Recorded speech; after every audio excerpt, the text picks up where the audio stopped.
So it is my pleasure to welcome and introduce the first of our two keynote speakers, His Eminence Cardinal Angel Sixto Rossi, Archbishop of Cordoba in Argentina. Cardinal Rossi is a member of the Society of Jesus, and a significant part of his pastoral ministry as a priest has focused on the care of the poorest and most vulnerable. He is the author of numerous works on spirituality and education and is a popular retreat preacher. Pope Francis named him Archbishop of Cordoba in 2021, and he was created and proclaimed Cardinal in 2023. The presentation is titled Possibilities and Challenges in the Life of the Priest and Priestly Fraternity, and Cardinal Rossi will present in Spanish.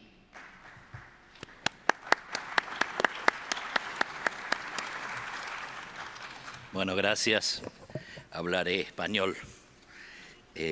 Bueno, primero agradecerles poder acompañarlos. Me alegro, algunos ya se han adherido, pero veo que algunos me dicen que sí.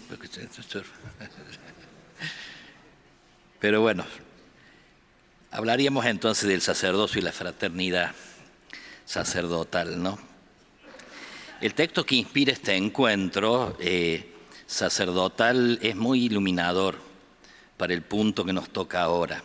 Reavive el don que te ha sido dado y que está en vos. Pablo, que estando preso, hay que ver el contexto interesante, Pablo está preso, se entera que Timoteo, obispo joven, que lo ha reemplazado en su trabajo pastoral, anda caído, anda, decimos, desinflado. Y entonces le escribe, expresándole en tono íntimo, paternal, en primer lugar, todo su cariño, para después exhortarlo en tono imperativo: te aconsejo que reavives el don que te ha sido dado y no te avergüences del Evangelio. Es interesante sondear lo que habría llevado al joven apóstol a este bajón. Martini, el cardenal Martini, lo atribuye a tres razones ciertamente no desvinculadas una de otra. Por un lado, Timoteo experimenta dolorosamente la soledad. Al tener que separarse de Pablo, experimenta la ausencia del consejero ante el peso de las decisiones que debe tomar, la carga de graves responsabilidades, y esto le hace, dice, sufrir hasta llorar, dice, ¿no? Y poco a poco se olvida de recurrir a la fuerza que lo ha constituido sacerdote y obispo. En segundo lugar, le joroba, le molesta su poca edad, lo hace sentirse inadecuado para la misión. Pablo le dice, uno se da cuenta, porque Pablo le dice que nadie te tenga en poco por tu juventud. Su juventud lo bloquea, lo hace sentir inseguro. Creo que nos puede venir bien a nosotros, a la luz de Timoteo, preguntarnos qué límite a nosotros nos hace sentir inadecuados para la misión. Para algunos será como Timoteo su juventud, la falta de experiencia. Para otros no la poca, sino la mucha edad. Para otros la pérdida de fuerza o de salud. Para otros la timidez o algún límite psicológico que se constituye en obstáculo. Carencias o fragilidades que quizás nuestro pueblo fiel no las percibe, o percibiéndolas no le significa un impedimento para sentirse a gusto con su pastor. Ellos no lo sufren, pero el cura sí lo sufre. Entre paréntesis, un comentario: el quinto general de los jesuitas fue a Coaviva, lo hicieron general de la compañía a los 34 años, y como corresponde fue a verlo al Papa a buscar el plachet, a ver si le... Y el Papa, no me acuerdo quién era, le dijo: oiga, pero usted qué edad tiene, le dice, ¿no? Tengo 34 años, le dice.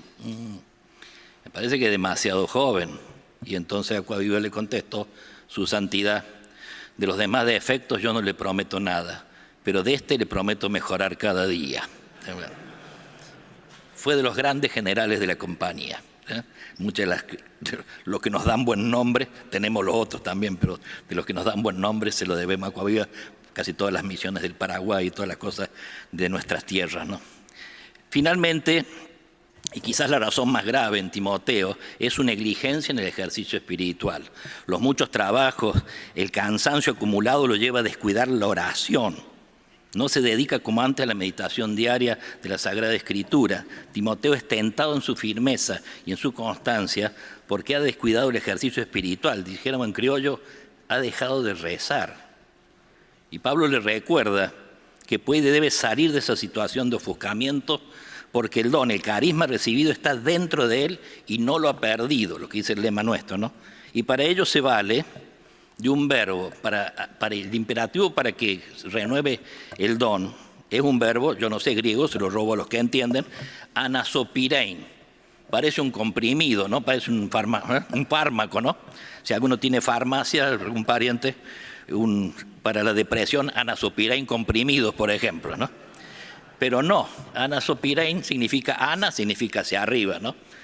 Y piro significa fuego. Ayer uno de los expositores explicaban esto hermosamente. O sea, es sacar el fuego de abajo de la ceniza, no está apagado, está tapado. Está tapado por las cenizas de los cansancios, por las cenizas de los desencantos, de las respuestas ingratas a los esfuerzos apostólicos, por los pecados y fragilidades personales, ¿no? Este es el desafío. Sacar, no está apagado, le dice Pablo, está tapado, hay que sacarlo de abajo. Nico Dalmolín, interesante, tomaba un ejemplo que también quizás muchos lo hemos escuchado. Un párroco que a su pueblo en la homilía le dice: estoy aquí para decirles que no soy más párroco. Han sido años fatigosos los que he vivido aquí. He sido dejado solo y esto me ha vaciado. Lo que me ha golpeado, dice Dalmolín, es el mensaje de este párroco, no es solo el modo de comunicarlo, sino y sobre todo la motivación, el porqué de su decisión. He sido dejado solo y esto me ha vaciado, ¿no? Estas pocas palabras tan concisas y sufridas, he sido dejado solo, tienen que cuestionarnos sobre lo que muchos sacerdotes viven o vivimos, la soledad. Una soledad que puede ser pastoral, pero también profundamente esencial y afectiva, dejando un sentido de vacío difícil de tolerar. ¿No habrá encontrado este párroco alguno dispuesto a escucharlo, con el cual compartir su estado de ánimo? ¿No habrá podido encontrar alivio en alguna amistad o en una fraternidad sacerdotal que le sea cercana a su soledad? Interesante, el modo de vincularme con mis hermanos, fraternidad sacerdotal, también necesita conversión, sanar las relaciones, el modo de tratarnos. Nuestro modo de relacionarnos es también apostólico, es también pastoral, es mensaje para nuestro pueblo, el modo como nos tratamos entre nosotros, cómo vivimos. Nuestro pueblo percibe si nos queremos o no, si nos cuidamos o no, sabe cómo tratamos a los enfermitos y a los más débiles. Uno lo ha vivido comunitariamente, quizás más en la vida religiosa, pero también se da en lo diocesano y en las parroquias. Lo ha vivido en la vida comunitaria. Grandes apóstoles hacia afuera y verdaderas momias hacia adentro. El gran comunicador para afuera y mudo hacia adentro, hacia su comunidad. Recuerdo yo un cura con el que me tocó convivir que recibía por lo menos 10 cartas por día cuando no había internet. Por lo tanto, si las recibía es porque también las escribía. Por lo tanto, un hombre tremendamente comunicado hacia afuera. Y yo en 6 años no le conocí la voz. Dado que somos un cuerpo apostólico, ad dispersionem, decía San Ignacio, que en eso coincidimos, nuestros curas y el clero somos a dispersión, es necesario que sepamos mucho los unos de los otros. Unión de los corazones, le llamaba San Ignacio, unión de los ánimos. Y es muy lindo el modo de despedirse de San Francisco Javier en sus cartas. Le decía a sus compañeros, que era una docena a esa altura, llévenme en su corazón, que en mi corazón los llevo. Un apóstol que tantas veces andaba solo en sus correrías, pero no aislado. Él sentía que a través de él misionaba el cuerpo de la iglesia. Mi prójimo más prójimo es mi hermano en el sacerdocio. No es el único, pero es mi prójimo más prójimo. Y es un engaño, es una trampa que nuestra agenda sobrecargada o nuestras urgencias sean un impedimento a perder quizás media mañana, si es necesario, tomando un café o nosotros mateando con un hermano que nos ha llamado, o que me entero que anda mal, o que posterguemos siempre para mañana esa llamada telefónica preguntando por la salud de la mamá o de algún pariente que está enfermo. Con qué facilidad nos desimportamos los unos a los otros, ¿no? Y a eso yo agregaría aquella frase dura, a mí al menos me chuza, como decimos, de San Alberto Hurtado: hay olvidos criminales, dice descalzo, ¿no? Fíjense, nuestros grandes dolores en la vida sacerdotal y religiosa son las indiferencias o las faltas de delicadeza frente a los momentos más duros, cuando nos dejan en las pruebas, incluso aquellos que uno suponía que no faltarían.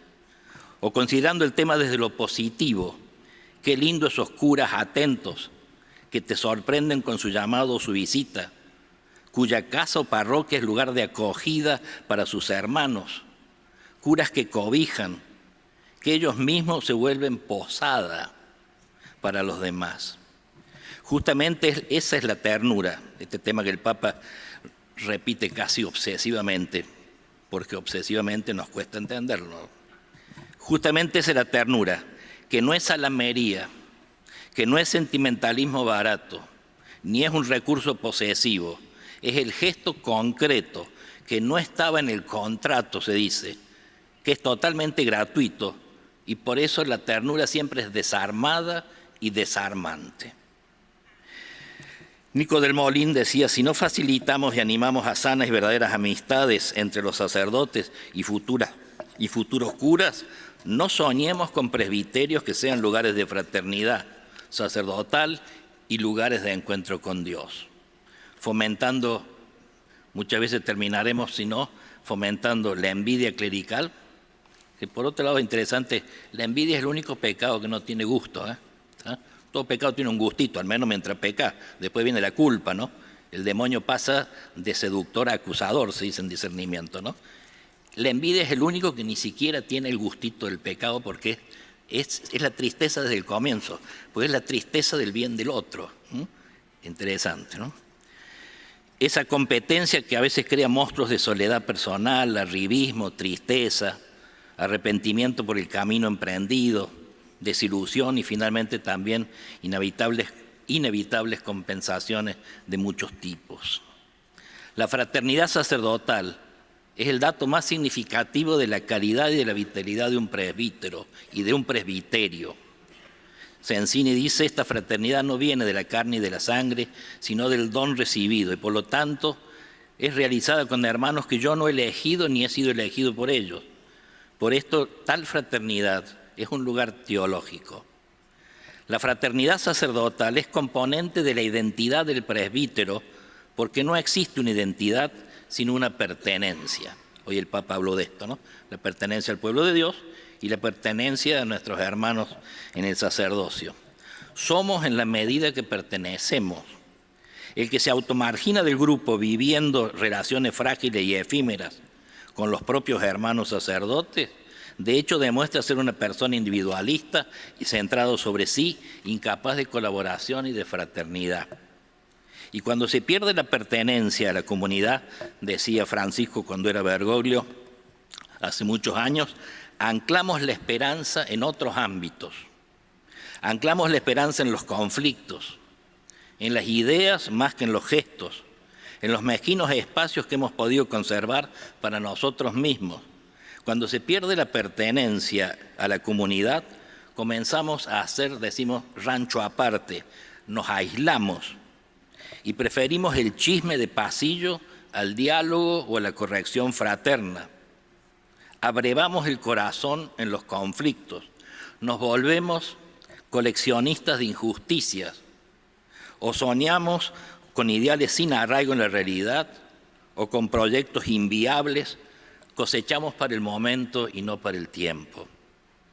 Joaquín García Roca, el español, dice que la pertenencia sigue las leyes de la amistad.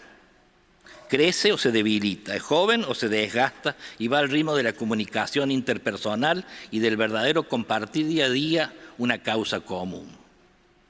Nos dice Pablo, sean solícitos en conservar la unidad. Ser solícitos, acercando al que se aleja, buscando al que se pierde, reuniendo a los dispersos, reconciliando a los peleados, convocando al que se aísla, amonestando al que habla mal. Y cuando nos enfermamos en la unidad, vuelvo a Bergoglio, dejamos de engendrar. Se arman los grupitos ideológicos, vivimos añorando otros tiempos, vivimos soñando tiempos no reales o vivimos sintiendo que me estoy desperdiciando o que me desperdicia la comunidad. O caemos en el inconformismo que toma la forma de la murmuración o el chisme. Es unión de corazones, decíamos, porque la fragilidad es lo más propio de la unidad. Uno lo sabe muy bien, a veces una palabra rompe la unidad. ¿Cuántas veces se nos arma lío o nos peleamos o nos distanciamos por una palabra mal dicha, por una media palabra? Ansel Grun dice que una palabra mala hace malo incluso a los buenos. Y una palabra buena hace bueno incluso a los males. Giovanni Cucci dice, sentirse parte de una comunidad es una de sus principales formas de protección. Sin desmerecer en absoluto a los que viven su ministerio con satisfacción, con gozo, hay que prestar una atención especial a los que viven en la angustia y no parecen encontrar una salida. San Pablo recuerda que si un miembro sufre, todos los demás sufren con él.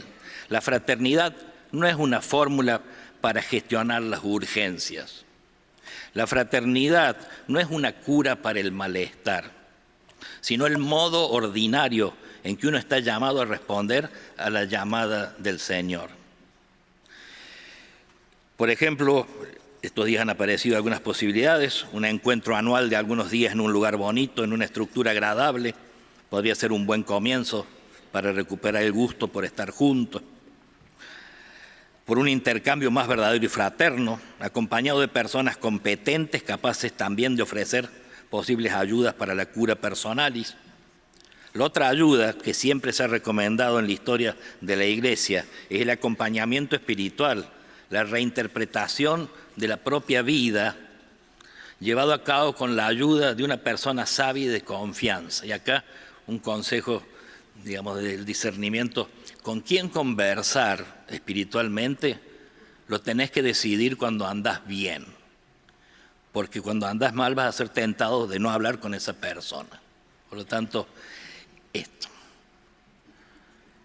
En tiempos de crisis esta figura es particularmente valiosa. Queda claro que sigue siendo indispensable, a la luz de lo dicho hasta ahora, que el tema de la fragilidad sea tratado en la formación y en la formación permanente, aprovechando también la aportación de las ciencias humanas.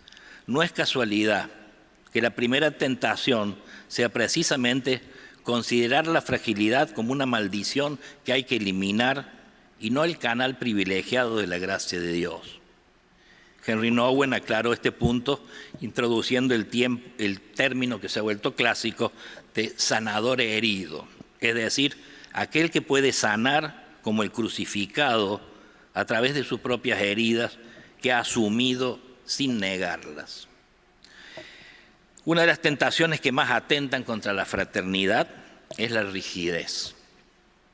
Al no aceptar las propias heridas o querer disimularlas o maquillarlas, y al no hacernos cargo de las heridas de nuestros hermanos, levantamos murallas que nos aíslan de todo lo diferente de nosotros, volviéndonos intolerantes y despreciativos.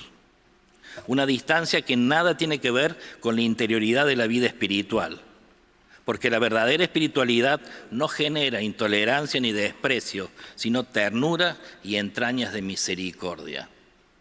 La rigidez es la hija del temor y de la escasez, no de la sobreabundancia del amor. La rigidez, ya sea personal o institucional, es la caricatura de la solidez. y paradójicamente es el síntoma de la carencia de solidez. Se es rígido porque no se es sólido, personal e institucionalmente. Esta rigidez, nos dice el Papa Francisco, es la actitud de quienes se sienten superiores a otros para cumplir determinadas normas o por cumplir determinadas normas o por ser inquebrantablemente fieles a cierto estilo católico propio del pasado. Es una supuesta seguridad doctrinal o disciplinaria que da lugar a un elitismo narcisista y autoritario, donde en lugar de evangelizar, lo que se hace es analizar y clasificar a los demás. Y en lugar de facilitar el acceso a la gracia, se gastan las energías en controlar.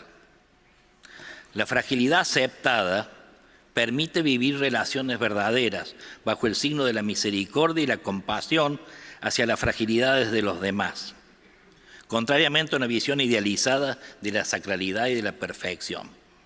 Es la fragilidad la que nos hace semejantes a un Dios que es Padre amoroso y que en Jesús ha querido compartirlo plenamente. Es esto lo que hace creíble el ministerio sacerdotal.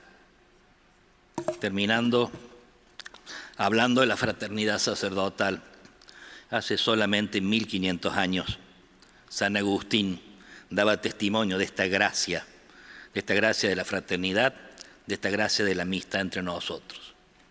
Dice San Agustín en las Confesiones, otras cosas eran las que cautivaban mi ánimo, como el conversar juntos, el tener mutuas delicadezas, el hacernos bromas unos a otros y leer en compañía buenos libros, disentir a veces sin odios ni enojos, cuidando que ellos, los enojos y las no lesionen nuestra permanente comunión.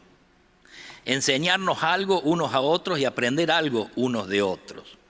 Sentir con dolor a los ausentes y recibirlos con alegría cuando regresan. Con esto y otros similares signos de afecto, de esos que salen del corazón cuando las personas se quieren bien, las almas se funden como al fuego y de muchas se hace una sola. Dichoso el que te ama a ti, Señor, y a sus amigos en ti. El único que no pierde a sus seres queridos es el que los quiere y los tiene en aquel que no puede perderse. A ti no te pierde, Señor, sino el que te abandona. Muchas gracias.